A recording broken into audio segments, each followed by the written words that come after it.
Welcome back, everybody. Today I'm going to show you how to compost meat. Now, if you know your composting rules, you know that you are a terrible person if you compost meat, right? You're not supposed to compost meat. Oh, don't throw meat in, don't throw bread in, don't throw oil in, don't throw cheese in, don't throw... Oh, come on! There are too many rules, and we are going to throw some of those rules out today. Why would you want to compost meat? That's the question. Okay. Why would you want to compost meat? Well, if you know your chemistry, you know that meat has a lot of protein in it. And protein has a lot of nitrogen in it. And if you know your plant science NPK, the N in NPK, nitrogen, phosphorus, potassium, these are the big three nutrients that plants need to be happy. And nitrogen is what causes a lot of growth, and meat is loaded with nitrogen. It also has these two in it, and it also has a bunch of micronutrients in it. Meat is actually very nutrient dense. It's good for you, it's good for plants. So if you want to be able to compost it, people don't, you always see all these rules. Don't throw in your compost pile, blah, blah, blah. It's going to bring problems. It's going to stink. It's going to bring rats, whatever. That's actually, I haven't found that to be the case. If you have a big compost pile, you could throw meat in it.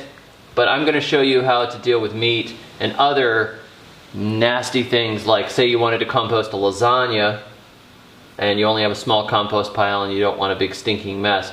This is how you do it. First thing you do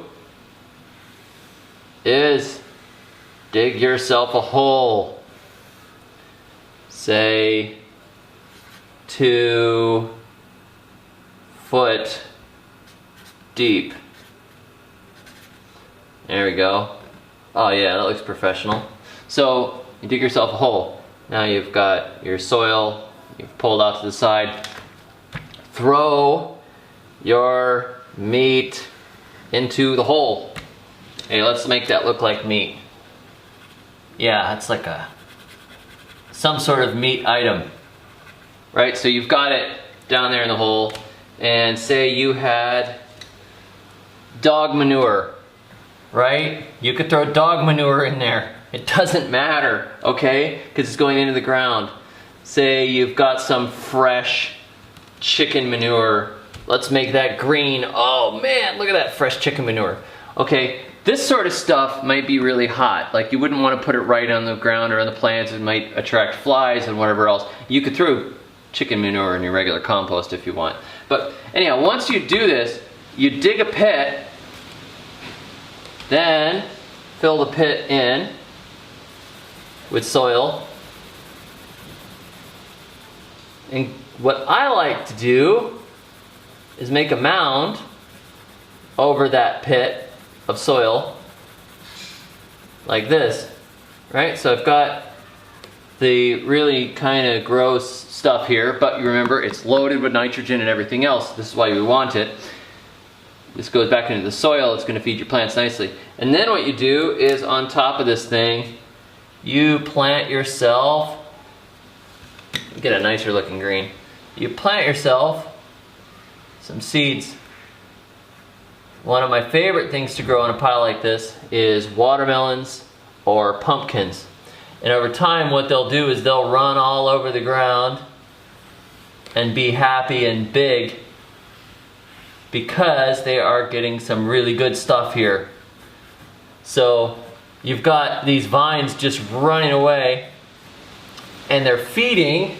Meanwhile, their roots are going down, down, down, and eating all this good stuff down here that you normally would have thrown away. And you don't have to feed these guys again. When they get their roots down into that, they absolutely go nuts. I have thrown slaughter wastes and raw manure. I've even thrown human sewage from a bucket toilet down into a pit like this.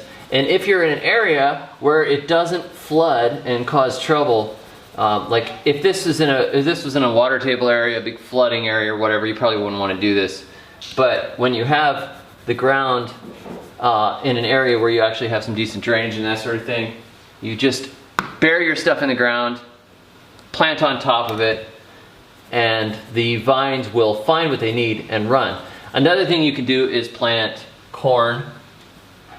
Corn does really, really well in this sort of a system. Plant corn in there. You could plant sunflowers. I've done sunflowers and I've done watermelons. Let's make a watermelon. Let's let the plant make a watermelon. There we go. There's a watermelon. Nice, beautiful watermelon. Because you composted meat. Now, you're probably familiar with the story of the Indians and the Pilgrims. I have an ancestor that came over on the Mayflower, and they were saved by some of the traditional Native American techniques, and one of those, it is alleged, is, come on, you guys know it, you have a pit, and you stick a fish in it. A dead fish. Right? So you stick a fish in the hole, cover it over, you plant your corn on top. So the fish, over the season, feeds the corn. Wonderful. You're not wasting it. Now, I wouldn't catch fish simply to bury them in the ground, but what if you're a fisherman? Why not throw the fish guts in there? It's really, I mean, it's a no-brainer when you think about it, that all this material, all these things, animals die, they fall to the ground, and they rot, and they get eaten by plants.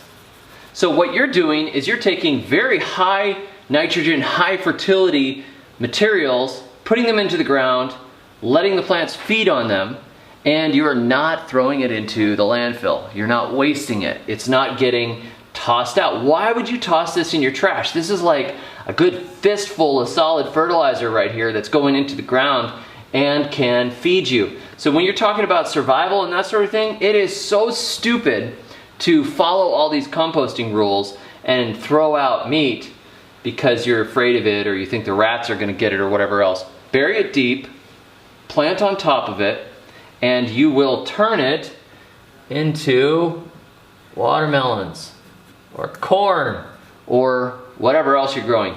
Another thing you could do if you want to compost is say you've got your garden beds, make a trench kind of down the middle of it and just throw your rotten fish, manure, meat, oh, wrong one, wrong meat, lasagna. Throw all that stuff down that middle trench, bury it over, plant on it. So all this stuff can go into your gardens, and if you don't have something like bears, which are going to dig it up, you know, in bear country you may not be able to do this, but bears will get what they want to get. If you have all this material, don't throw it away. Find a way to reuse it, and you're not buying fertilizer and you're closing a loop. Even the composting toilets, you can do the same thing. You have a composting toilet, you dump the bucket in, like a camp toilet, you dump the bucket in the hole, you plant on top of it. The plants will not pull up deadly bacteria, E. coli or whatever else. The thing is that when those get into the ground, they start competing with fungi and soil organisms, they get destroyed, they all get turned into compost over time. The plant's roots will come down and find what they need, and you are growing on top of stuff that you're allegedly not allowed to compost. I cover a lot of this in my book, Compost Everything, because really composting doesn't have to be this big complicated thing. It's just a matter of throwing stuff on the ground, or in this case, burying things in the ground. These are traditional methods that will provide for you in a pinch, and it allows you to take some very highly fertile stuff and put it in one area. Instead of making compost and spreading it out all over the ground, you are basically spot composting in certain areas, planting on top of it. It rots into the ground, it feeds your crops for that entire year and sometimes into the next year. and you are not wasting that material, you're not throwing it away, and you're feeding your plant. I mean, there's really no reason not to do this.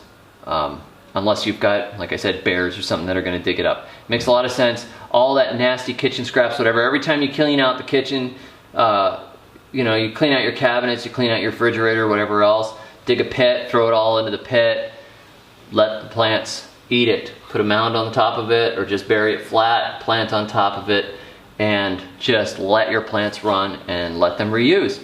So you're not wasting anything. Anyhow, I hope that was helpful to you. Give it a try at home. Let me know how it works for you. And thanks for watching. Until next time, may your thumbs always be green.